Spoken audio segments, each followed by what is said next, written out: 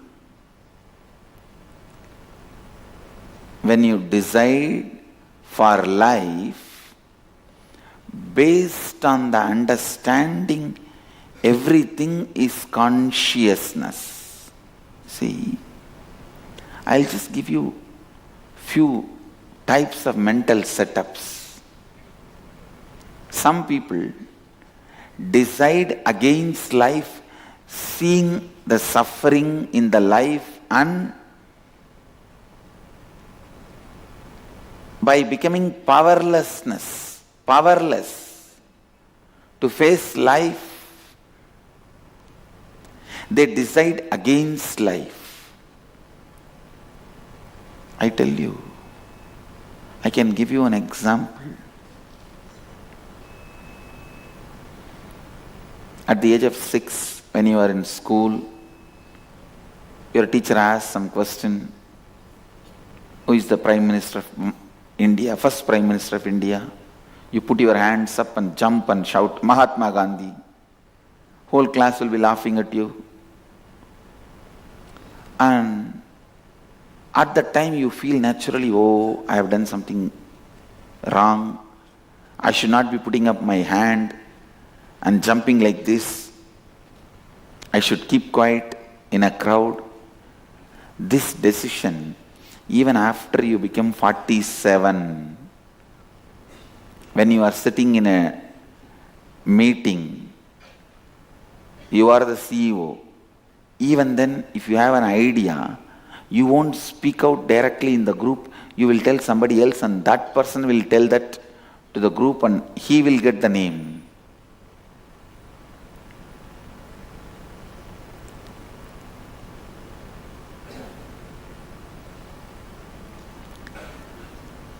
You decide for your whole future based on one incident. Look in thousands of decisions you have done based on one incident against life. And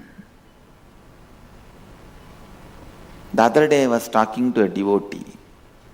I was telling him, hey, always remember you are Mahadeva, Shiva, and move the happenings of your life with this understanding. He said, no, Swamiji, I just have a blood pressure and sugar. I tell myself I am Mahadeva and let this blood pressure and sugar be healed. When that does not heal, I lose confidence that I can change the other things. Listen. This blood pressure and sugar, you would have taken so many thousands of decisions against life, that is why it came. So now when you decide for life, decide at least few times till that whole part starts listening to you. See, your decisions against life has become a big chunk in you. You may not need to kill all of them, but you need to create the decision for life, at least to drive them enough. See, each time your decision against life becomes one soldier against you. If there are 2 million soldiers inside you, each time you create a positive decision, means for life, you are creating one soldier in your army. Now, you don't even have to create an army for you to kill the opposite army, but you have to at least create the sound, noise, that they should run away. So if you have taken 1000 decisions against life, at least 10 decisions for life you have to take. Only then all those 1000 decisions against life will be nullified. Many times you decide against life just because of a simple incident, for small reasons. So understand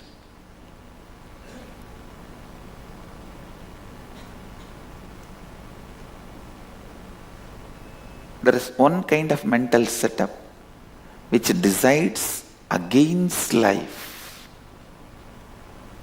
because of few incidents of life. Second, there are a set of people, there is a kind of a mental setup. They decide against life. Listen, they decide against life out of ignorance. That deciding against life is going to give them peace or liberation. That ignorance. People think, oh, instead of living like this, let me die. And you think if you die, immediately you are released from all this suffering? No. If death is going to be the freedom from all these sufferings, I would have started promoting suicide long before. No. It is no way going to free you. Please understand, if you commit suicide because you are not able to handle your wife, you may have 10 wives exactly like the same person with whom you are living in the hell. Now, from whatever you think you can escape, you will have more.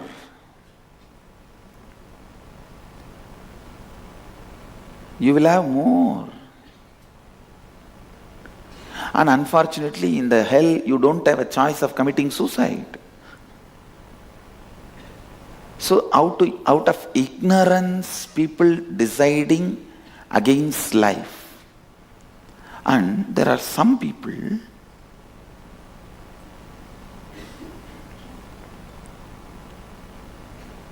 who want to choose for life, decide for life, but do not think that is what cosmos wants you to do. Don't sincerely, authentically stand by it. They say, all right, now I am deciding for life and let me see how much it goes, how far it goes. After 2 days, one small shaking, immediately they fall back. They collapse. Again they start entertaining the thoughts, I think instead of this, let me better withdraw. Please understand, all withdrawal you did is against life. Whether you withdrew from your job, thinking that it will be too stressful and responsible, or you withdrew from your love affair, thinking that it will not be possible for you to stand and give a fight against the people who are opposing you, or you withdrew from your career or responsibility, or you withdrew from your decision of sannyas, whatever withdrawing is against life. Listen.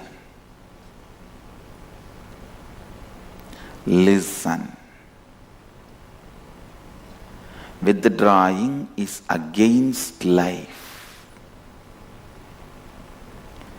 See, before you start, spend enough time in analyzing, is it non-violent? Is it not hurting others? All that, do it. Because anything violent, hurting others, the moment you realize, you should withdraw. That is living Advaita. I am not speaking from that context. Listen. Withdrawing because you become powerless is against life. Sometimes you may withdraw to feel more powerful. For example, if you are taking the decision of killing and withdrawing from it because you feel it is violence, then it is right withdrawal. Actually, this withdrawal itself is decision for life. So this is the basic understanding you need to have.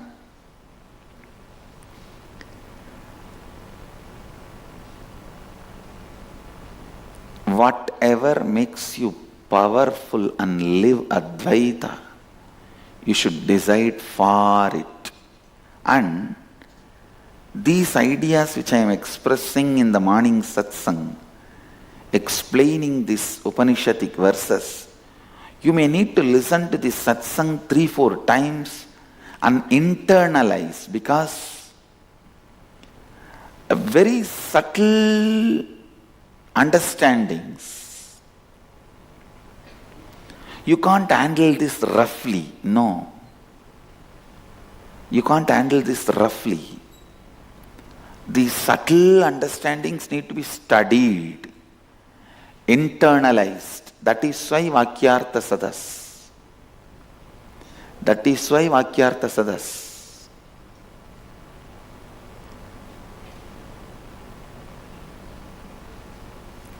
I have decided I am going to build 2 beautiful mantapas, Yagashala and Vakyartha Sadas Mandapa. Every day Vakyartha Sadas will go on in the Vakyartha Sadas Mandapa.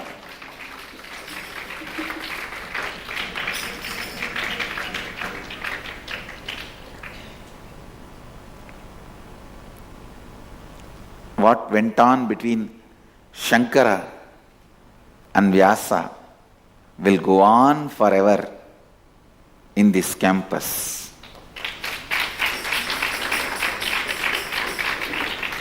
And I also wanted in all the ashrams, as much as possible, every evening have Vakyartha Sadas. Every evening have Vakyartha Sadas. Even if 10 of you sit across the table, chat over a cup of tea, that is also Vakyartha Sadas. When you do it sincerely, to explore the meaning of the scriptures and understanding and context, that is also Vakyartha Sadas. Every evening, we should have Vakyartha Sadas. Once sun sets, the Vakyartha Sadas should start. Because now whatever I am speaking, you may miss some words, you may have some confusion. You need to internalize again and again and again. Deciding for life. Listen. Deciding for life. Every time you decide for life, immediately it reflects in your being.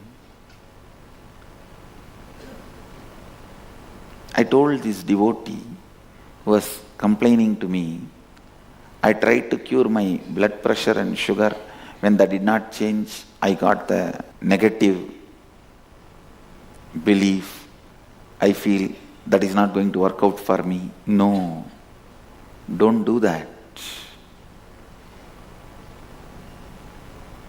Understand, the number of times you decided against life only is sitting in you as disease. So you should decide how many number of times it may take that I have to decide for life to drive these diseases out. I am going to decide, that's all. This disease has to disappear. How many number of times I have to decide for life for this to disappear, I don't care. But I am going to go on decide for life.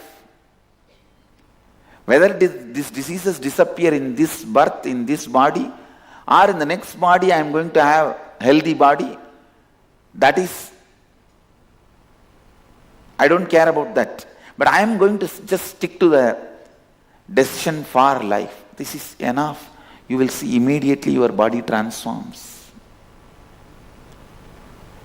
See, whatever you decide you are going to decide forever becomes the decision for life immediately.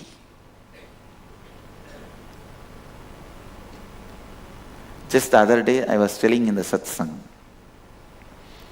if you decide clearly, till death you are going to decide only for wealth, you will feel, then why should I delay till death? Come on, let me start deciding now and let me start expressing.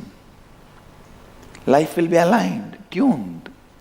I tell you, frustrated beings are the criminals of planet Earth.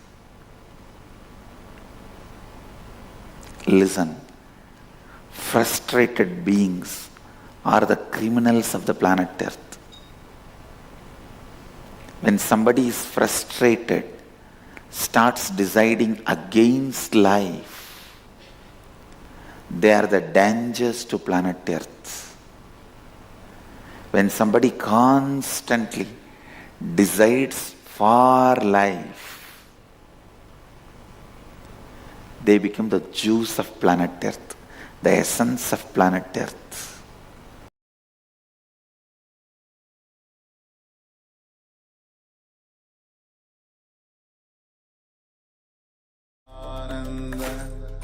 Paramashivoham